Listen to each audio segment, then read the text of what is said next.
Yeah, can you say something about yourself? What are you interested in, and what do you do when you're not teaching digital marketing? First of all, I would like to introduce myself and say my name is Theo Tzanidis. I'm the module coordinator of Digital Marketing Roots, and I'm also the program leader for the digital MSc in Digital Marketing, which is a new program we developed. When I'm not doing, not dealing with digital marketing, or not teaching digital marketing, I like to cook, I like to play guitar, I'm into doing a lot of things, and I like to play football, basketball, going out, having fun. But now that I'm thinking about it, it's something that has changed over time because now I'm a father, so that's going to be the main thing, main hobby of mine. Yeah. Yes, and at the EU Summer School, you teach us the module digital marketing. But Yeah. What is digital marketing, and why do we have to use it more and more? Digital marketing is something that focuses, it's a technique, a marketing technique or a marketing discipline that focuses on where people are congregated online, where do they do the shopping, where do they interact, what do they like to do online. And the job of the digital marketer is to go and find the place and space and actually interact with them. Now, some people would think that, you have to be a geeky person to do that. You actually have to understand how people in an anthropological way interact and actually go and find them and commercialize the services, online services that you offer. But not only in a shop, but also in social media, create a discussion with, interact, engage, and actually treat the consumer as an individual that he is, and not as part of the flock or a pack, and not dictate. So ultimately, digital marketing now is a more democratic way of interacting with the market, and now companies do not dictate the rules, and the companies don't dictate the rules to the consumer certainly, and the consumer dictates what kind of products and has a say in the production. So therefore, it's a new way of interacting. It's a new agora, if you want, in the ancient term. It's a new market. And as we know historically, market is a social place, a place where people not only buy, but they interact. Consuming is something popular and deep in our hearts and our habits, and in our social fabric. So, that indicates itself that digital now is a new way of doing things, and people, are moving more online. So that's what's digital marketing, and that's what I believe is the relevance of digital marketing as a subject.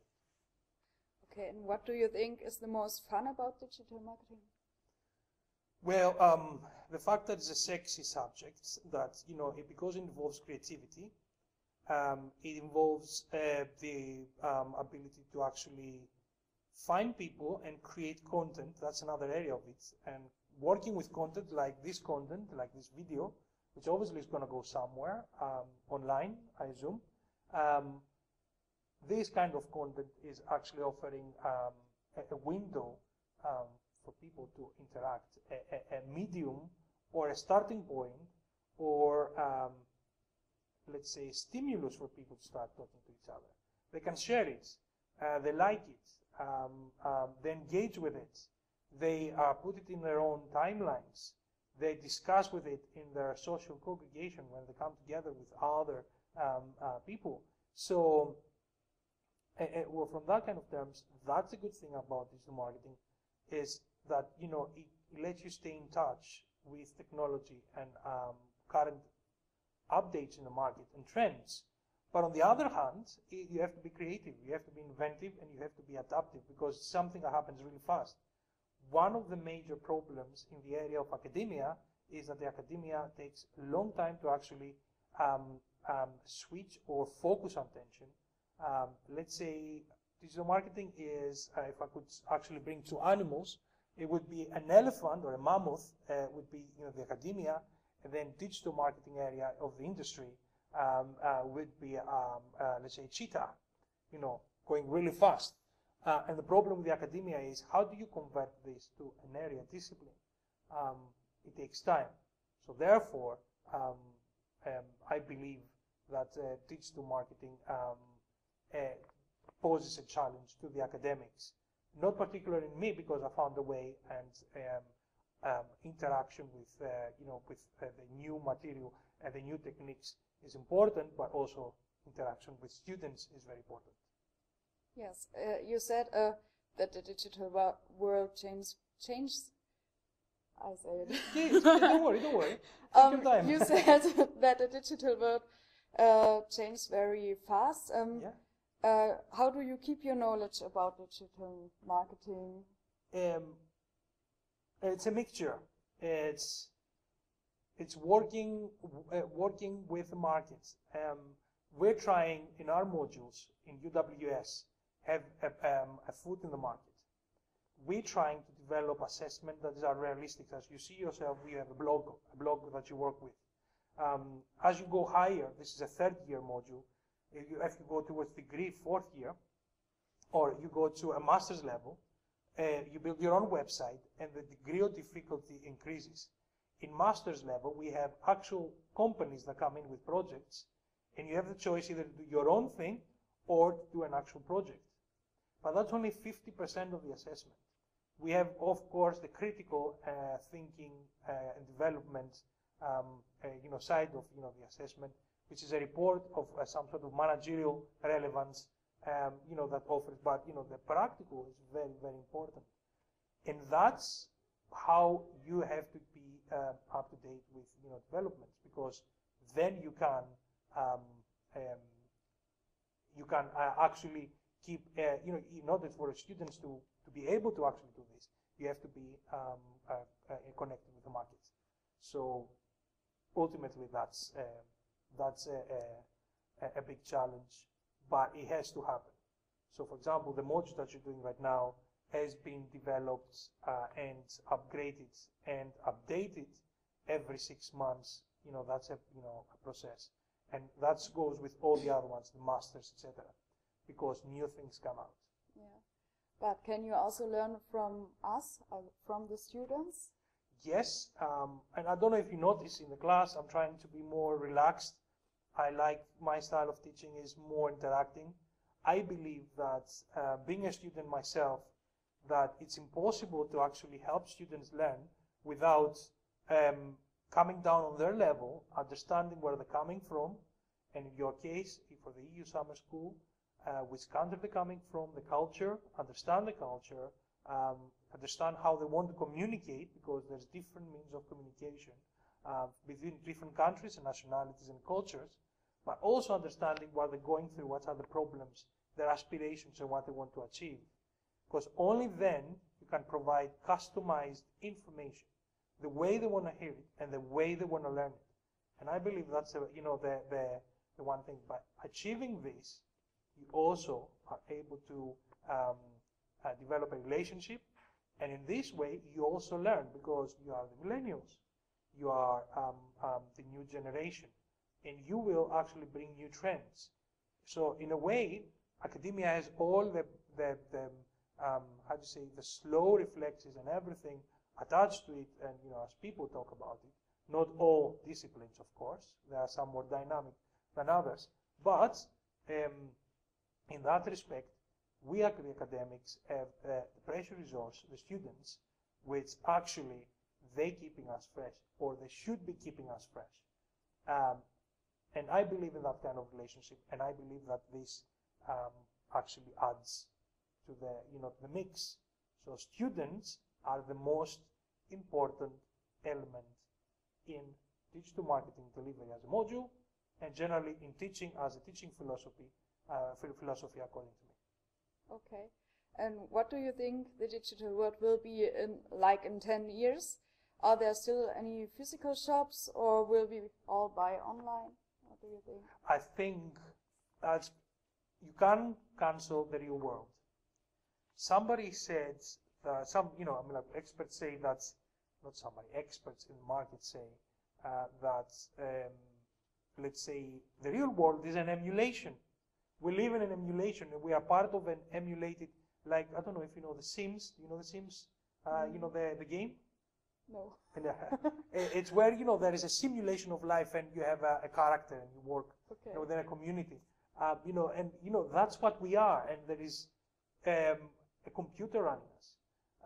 And we're not actually living all this. You know, we know that it's red because, you know, we're programmed as how do you say, emulations to understand that this is red. So thinking of that, it's very hard to distinguish in the real world between reality and non-reality. And, you know, how, you know, this happens.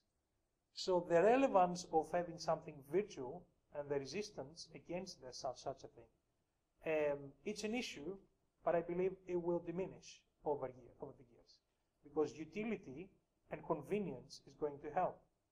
Now, there's a lot of arguments against it. I mean, like, there are many traditionalists that suggest that we return back to the caves, and maybe have fire only, and, you know, maybe have the ability to actually use animal skins to, you know, warm ourselves, and that would be fine. And then there's another group that says, no, you know, we need to progress. It's an evolutionary thing, and we are a technological species. So therefore, we need to develop more technology because of that thumb, you know, that we have, you know, as a difference with other animals. So I think teaching will benefit from this, and every other area. So we're going to buy online. We're going to maybe have virtual worlds. Maybe we will have worlds where, you know, we are actually in them, in a way, holographic presence, and the same teaching. I mean, like, it could be a holographic teacher in the class. It could be some sort of virtual in your bedroom, living room teaching. So, for example, you use Skype or Hangouts to actually go into class, you know, with your pajamas. Why not? So, I think in 10 years, everything is dependent on speed and the pace of technology. Now, how fast we're going to get there, you know, nobody knows. But we recently reached Pluto, which is the furthest planet in our solar system. So, and it wasn't long ago that we went on the moon. We haven't returned back. So it depends on technology and the priorities. But, you know, I believe it's something that will happen. But I hope we also have real social contacts. So. Yeah. Yes, of course, yeah. Yes. And I have another question. And do you have any tips and tricks for people who have a blog or okay. to promote it? I'll keep it simple because I know that I waffled a lot. And I would maybe I start with 5 steps. Maybe a 6th will come up. First step is know who you're talking to and actually work around what you write a lot in the blog. Understand that your blog serves as a dual communication tool. So A, you talk and you write on a theme to people, and B, you are actually selling your brand and your stories. Second, you need to make it current. You need to post all the time. People will get bored and go away from your blog. Third, interact and find other fellow bloggers and build a community. And fourth, try to actually develop highly engaging content, relevant, and don't be shy to actually put yourself forward. Now, if you're going to do all these 5 things and you connect them and you use social media and also use as a background, in the background, metrics to understand who's coming in and who's talking, then putting all this information into a reviewing process, then you should return back and apply new things based on this information. If you do that, the sky is the limit, because that means you are following a pattern. Okay. Thank you. Thank you.